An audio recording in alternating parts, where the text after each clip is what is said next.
Hi, everybody. Hello, and welcome back to DETV. Got some familiar faces here. Hello, Farron Coon. Hello, Jay Maloney.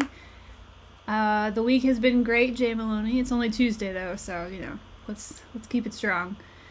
Let's see. Maria's in town. We've got Yandu, Mr. Fluffernugget. Hello, hello. Early shift all week, Jay Maloney. That bites. I'm a morning person actually, so I like a good morning shift, but if you're not used to it or it's not what you generally want to do, and it could really bite. So I wish you luck with it and hope you get through it well. Let's dive into hello, Mr. Ghost. Let's dive into the newsletter that went out yesterday. I told you guys last week we were gonna have a big little announcement. And it's a big announcement because we're dropping simultaneously 48 new sets of dice. But it's a little announcement because they're little guys. Little 12 millimeter D6 packs of 10. We're calling them Pipsqueaks, and they're adorable, and we love them. And it is a big move for us, like deeper into the more specific dice setup set stuff. So let's take another look at the newsletter. Pipsqueaks! Alright, so like I said, there are 48 styles of these things, which, just a little behind the scenes feedback, Dylan takes all of our photos, all of our product photos for the whole site. And that meant, and we only got these delivered to our warehouse a week ago, I think, and Dylan was at convention last weekend. So what that meant is that for the last 36 hours before we dropped these on Monday, Dylan was just taking photos of dice and then editing those photos because you have to do the white balance and stuff like that. And there's 4 pictures per set that he takes to show you the a single one and then all 10 together. There's one with a D20 next to it for size comparison, and then I think it's all 10 together but in a different setup. So it's 4 photos per 48 styles. It's an insane amount of photos. And so anyway, he's exhausted, but we're very thankful, and they look great, as you can see. Here's a group photo he took. So 48 crazy styles. Here's another group photo he took, which is a lot of fun. A wall of dice. And also on the newsletter yesterday, another discount code for this week, Lil Guys. And that's for 10% off all of the products all the regular discount products on the website. So lots of fun. D6s are something that we're trying to get more into because a lot of games, a lot of TTRPG games, a lot of other games, wargaming games, all sorts of stuff takes a lot of D6s. I haven't actually seen it myself because I'm usually working the booth, but I know that when we go to cons in the wargaming areas that they have set up, the tables, you can literally see, so Joni's run by and reported back, you could literally see people with fistfuls of D6 and D6s in their D6s in their hands, and then just rolling them all at once for armies, etc. So apologies for my lack of correct terminology, but I don't play wargaming games. But good news is you can use these things for a ton of things, which brings us back to our newsletter. So I went through and found 6 games to talk about that you could use D6s for, because maybe you're 10d6, what do I do with that? And so I have some answers. Number 1, most obvious and easy to rely on, is actually still just playing D&D. But doing something like playing a rogue. If you play a rogue, then you get sneak attack, and that sneak attack builds with every level that you level up, and eventually you could be rolling 10d6 worth of extra damage on your hits, which is awesome and crazy. And also another example of D&D D6 usage might be Fireball. Fireball does D6 damage, I believe. So depending on how much you've leveled up your wizard and your caster and what level you're casting your fireball spell at, that could also amount to a crazy amount of D6s. There's also, I think, a ton of spells in D&D that use D6s, so very, very useful. Let's see what else. Kobolds ate my baby. So I just did a regular Google, games played with D6s, and somewhere out there is an alphabetized list. And I believe this one was just TTRPG like style stuff, but this immediately stood out. Kobolds Ate My Baby is an amazing title for anything. Like I would watch the Friends episode that was titled Kobolds Ate My Baby. So I want to give you guys a closer peek at this because their website is amazing also. This is 9th Level Games, I believe, makes this game. They've released a couple versions of it now, and it started out, I want to say, as a Kickstarter. Don't quote me on that. Even just this artwork, look at these stupid kobolds. They're freaking adorable. Look at that one that's wearing a chef's hat and reading a cookbook, How to Cook for Babies, but then they crossed out the 4 and wrote in 4. I can't accurately describe how happy this made me to run into. So it had to be included. It is adorable. It's a beer and pretzel style role-playing game. If you don't know what that is, it's basically just like rules light, very quick and easy to play. And good examples of those actually are Oliver Darkshire one-page RPGs that are available for digital download on the website. But basically just very simple, easy rolls, D6s, very straightforward and like hilarious.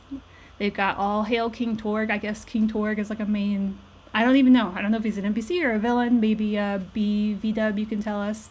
But yeah, so it looks like they've got merch here. You can just ignore the dice set that they've got here, although it is pretty freaking cute.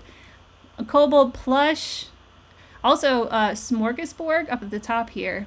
I also just learned about this. I didn't know about this. But Morkborg, I guess, is a style of art TTRPG that is also rules light, and someone just came up with it in 2020. It's a woman. I just saw her name, but I forgot it. But it's basically quick fantasy RPG stuff that is mostly based on like heavy metal music and like aesthetics, which I thought was super cool.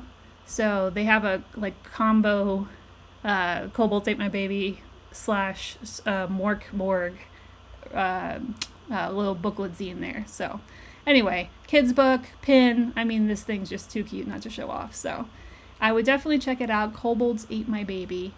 And let's see, what else do we have? Yahtzee. Everyone's played Yahtzee, right? You guys remember Yahtzee? Like when you were kids, there's like a cup. You put dice in the cup. You roll the cup. Dice come out.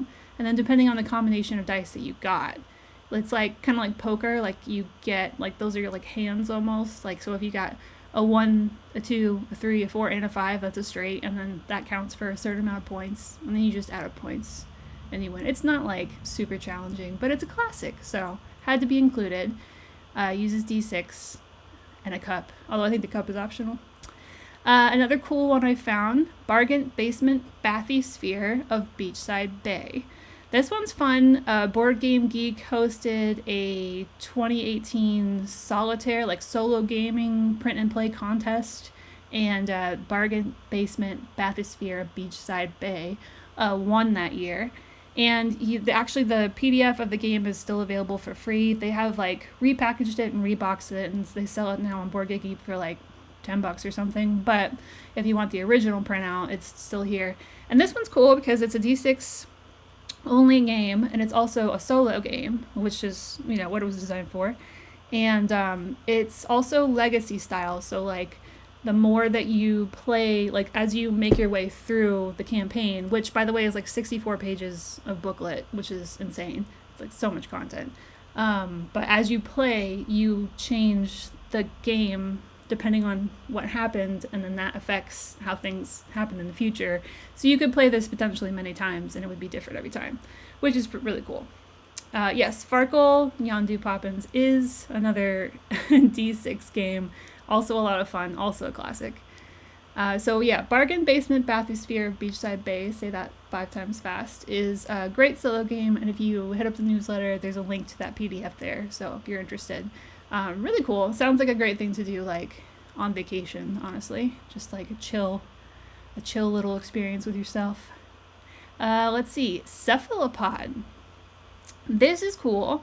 I had never heard of this, so definitely wanted to share it. It is a board game it is a board game. You need a grid to play on, but it doesn't act like a normal board game. It's more like chess or Go or checkers. And you play it with dice, but you don't roll the dice. So there's no randomness involved. I'm going to try. I brought this. I found this. I own this, and I found it in my home. It is Grid.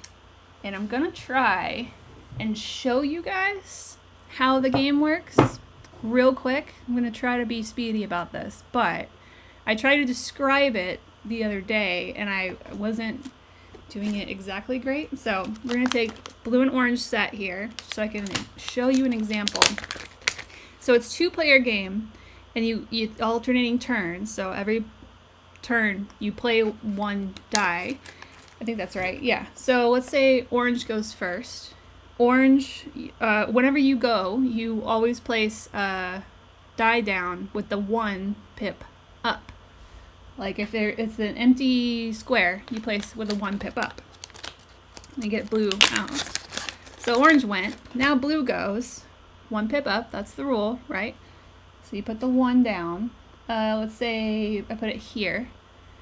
And then orange goes again. Now this is like bad tactics, but it's just like to show the point. So let's say orange goes again right here. Now, on blue's turn, this is like the different aspect. Instead of putting the 1 up, you total on the empty spot that you're about to place in, you total the adjacent, so that's just north, south, east, west adjacent, not diagonals.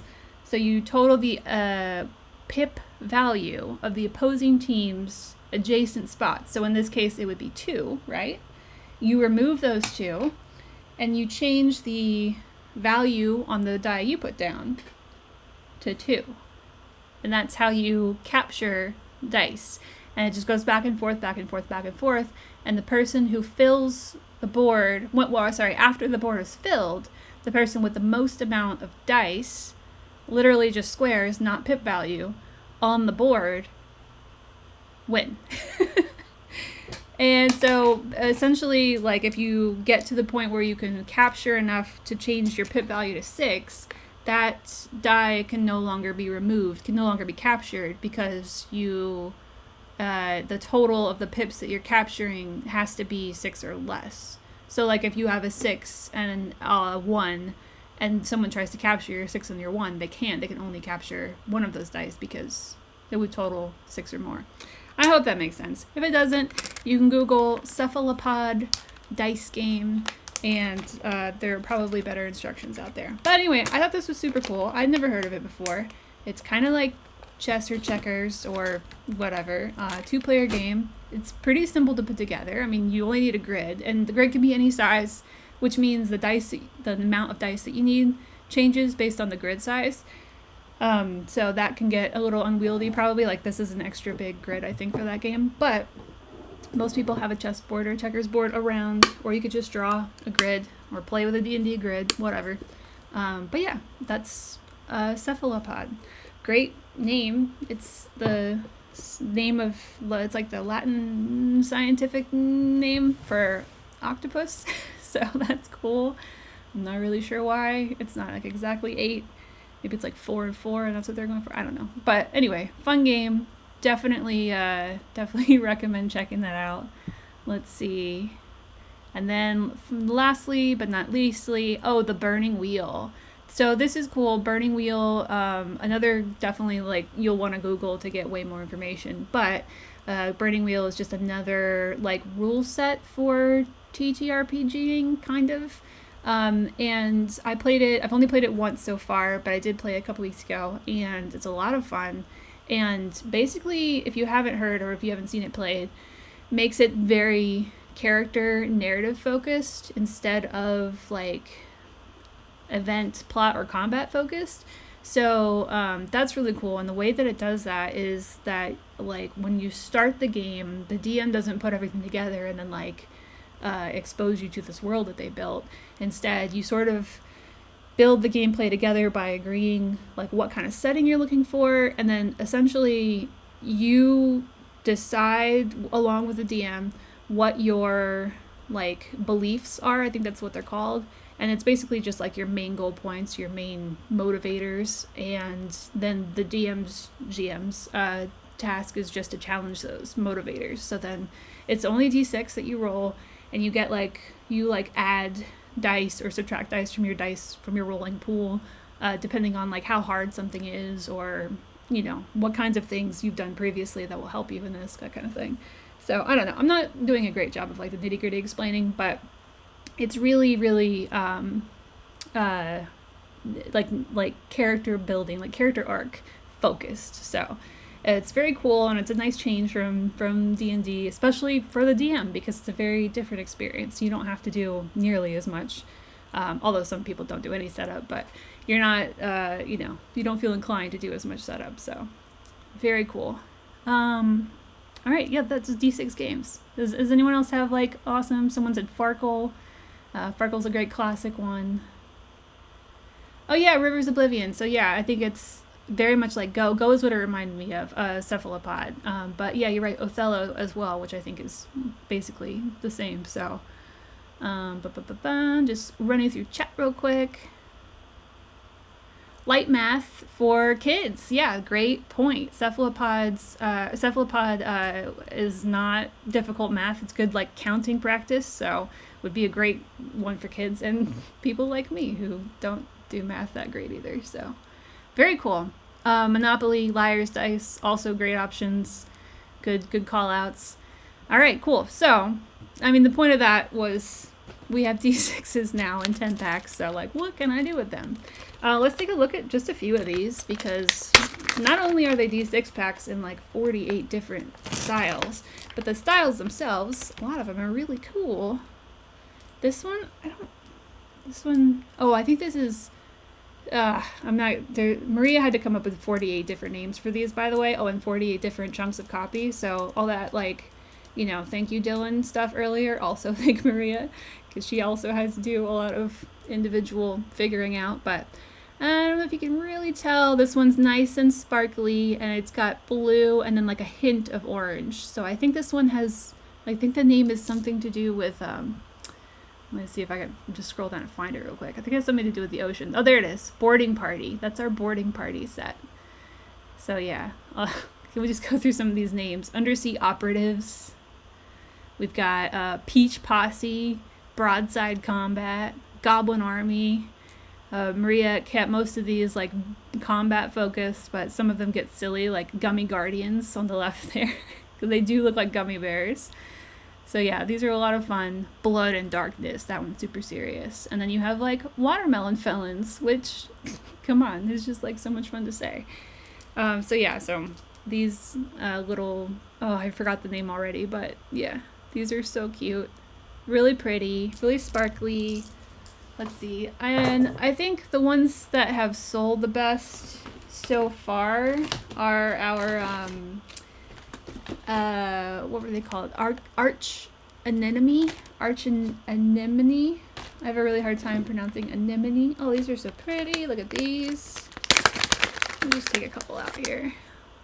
Look, it's like a just ink, like diffusion of like colored inks in here. So it's mostly transparent, but then you have like this petal-y, flower petal sort of effect in there. Really cute. I think these actually might be called petal pushers or something to that effect. Yeah, so we can't really go over like the name and the descriptions as much as we usually do for our drops, because there are so many of them. This one's cool. You guys might notice this or be familiar with this effect in color. This is the same as our Honeyed Words set, our full 10-piece set. So then if you wanted little guys to go along with it, you get this Honeyed Words as a Pipsqueak set. Lots of fun. Yeah, I don't know. Arch Anemone, I don't see it. I'll keep fishing a little bit while we talk, but there are 48 of oh, here's the bucket. Here, you can just see there's this many of them. So it's a lot to go through. But yeah, we're really, here they are. Found them. We're really happy with these. And like I said, we want to get into more like different, oh wait, this isn't them. But these are also really pretty. Sparkly blue, 2 shades of blue, so there's like a teal in there and then a dark blue. Really pretty. This is also ocean named, but I forget what. But yeah, so we're excited to bring these D6s, and we will continue to offer our buy the die dice, so you can buy individual dice. Pipsqueak pound pour when, Yondu says. I mean, it would have been today, but maybe what I'll do is next week bring the bucket, and we can just sort of go over some pipsqueaks. We'll see. That sounds like a mess to clean up, honestly. Ooh, or this is it? Ah, dang. Well, anyway, arch enemy on the site. Actually, we might be able to just scroll up to it here. Yeah, on top left here. Purple, teal, white. It's glittery. It's gorgeous. Love it so much. Okay. And I think that was pretty much it. Oh, free dice, DC 10. Okay, so I don't want to get into the habit of doing a dice giveaway every stream, but on the other hand, dice giveaways are really fun. So I made an agreement with myself that the DC for today's dice giveaway is 10. So if we have 10 people in chat who want to do a dice giveaway, then we'll do a dice giveaway. So let's, in chat, go ahead and plug in the word pipsqueak if you want to do a dice giveaway. So this is not the list that we're going to roll by, but this is just to say, hey, I think we should do a dice giveaway today, and to give me an idea of how many people are here, and whether or not, see, this, I need to, it's a DC 10, so I can justify to David, the owner of the company, yeah, I did a giveaway, because there were more than 10 people in chat, and they all wanted it. Let's see. 1, 2, 3, 4, 5, 6, 7, 8, 9. That's 9 with Mr. Fluffer Nugget. I don't know, guys. This might be the... We might be falling short of the cutoff here. I'll give it just another minute, and then we'll probably just do it anyway. But yeah, so I will say I don't want to do a giveaway every stream, but they are a lot of fun, so we'll see. I think that's it with Mr. Fluffer Nugget 9. Oh, Mr. Ghost with the 10. All right, it's meter beat, so you guys got it. Let's go ahead and type in. I could just use that, but let's just do more typing. Type in D6 if you as your place in line. Go ahead and type in D6, and then we'll roll however many we need to.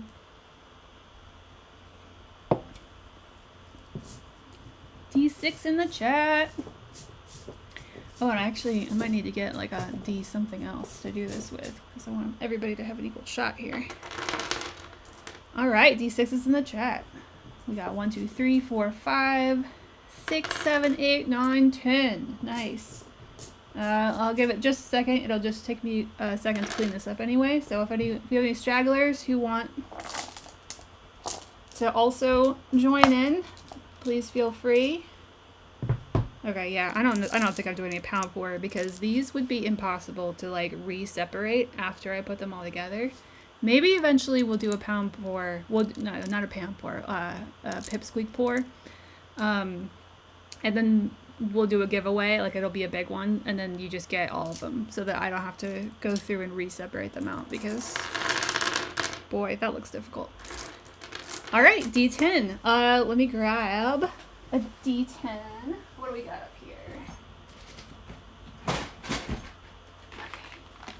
Fortunately, all my dice are pretty nearby, so let's grab a D10. Oh, I think I actually, I have our cephalopods set in here, so I will grab the D10 from that set. If you're not familiar with it, we did wild shapes once upon a time. This one's got suckers on it, and then little tentacles in places. We'll use cephalopod to do the roll. Okay. All right. Here we go, you guys. Maybe half pound of squeaks, half pound of pipsqueaks. Boy, that's hard. Yeah, maybe BB Dub. We'll see. If we do the giveaway, I might actually, we'll just maybe do one of each. 48 whole variations of dice. Gosh. But yeah, if that happens, it won't be for a few streams. So, all right, here we go. The D10, everybody. Here comes the roll. It's off. No, it's on camera. Wonderful. That's a 5. That's a 5, right? Yeah, that's a 5. Rachel can read.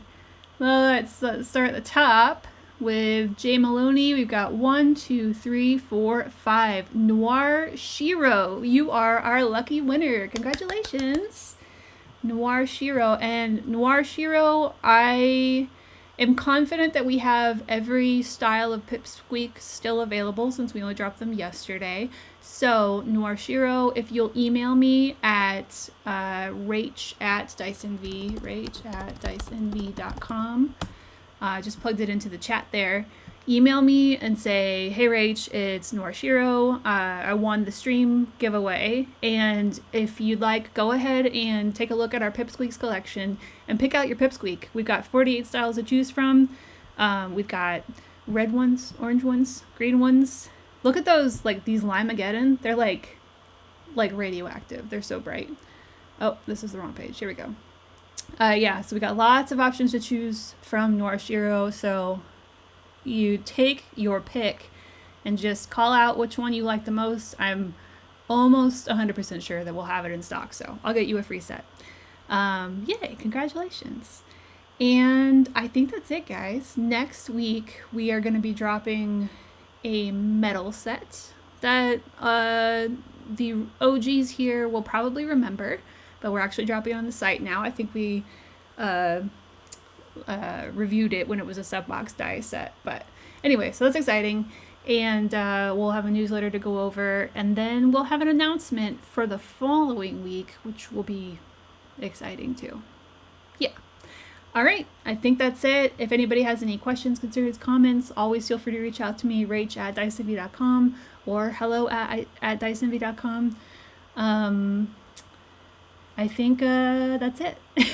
So everyone have a safe week and happy rolling, and we will see you next Tuesday. All right, bye everybody.